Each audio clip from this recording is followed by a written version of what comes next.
കൈയെടുക്കട അവരുടെ ദേഹത്തുനിന്ന്. ഇനി ഒരിക്കൽ കൂടി പറയില്ല. നിന്റെയൊക്കെ നെഞ്ചത്ത് ദ്വാരം വീഴുമ്പോഴേ കാര്യം മനസ്സിലാവും.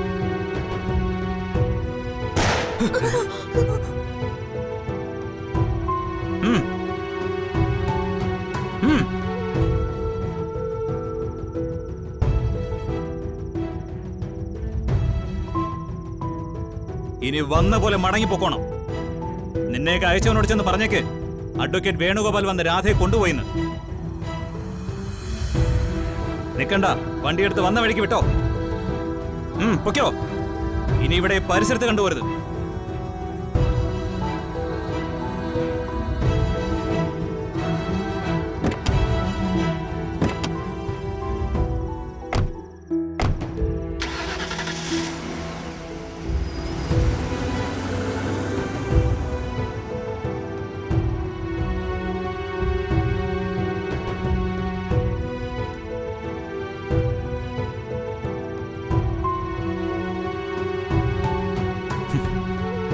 നിങ്ങൾ പേടിക്കണ്ട, ഇത് ലൈസൻസ് ഉള്ളതാ.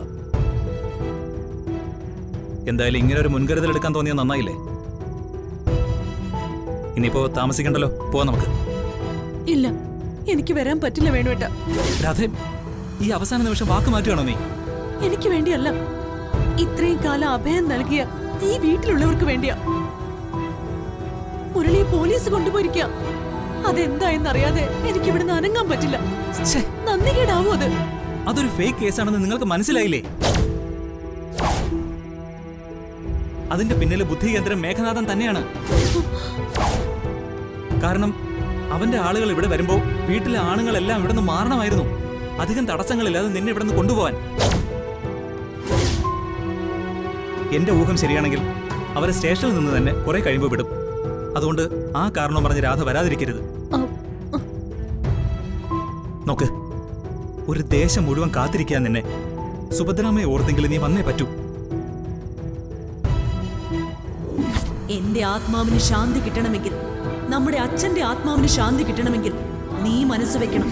ഞാൻ ബാക്കി വെച്ച എല്ലാ കർമ്മങ്ങളും നീ പൂർത്തിയാക്കണം. ഇനി അത് ചെയ്യാൻ നിനക്ക് മാത്രമേ കഴിയൂ.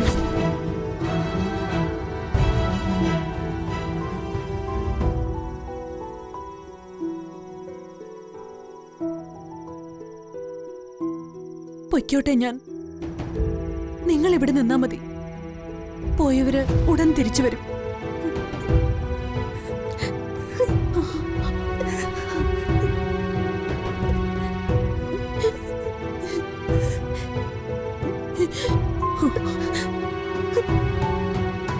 നിങ്ങളുടെ കണ്ണീര് എന്റെ ധൈര്യം കെടുത്തുകയുള്ളൂ.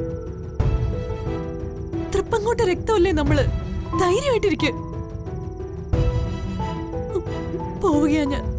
പോയിട്ട് വരാന്ന് പറ. ശരി, പോയിട്ട് വരാം. വരൂ.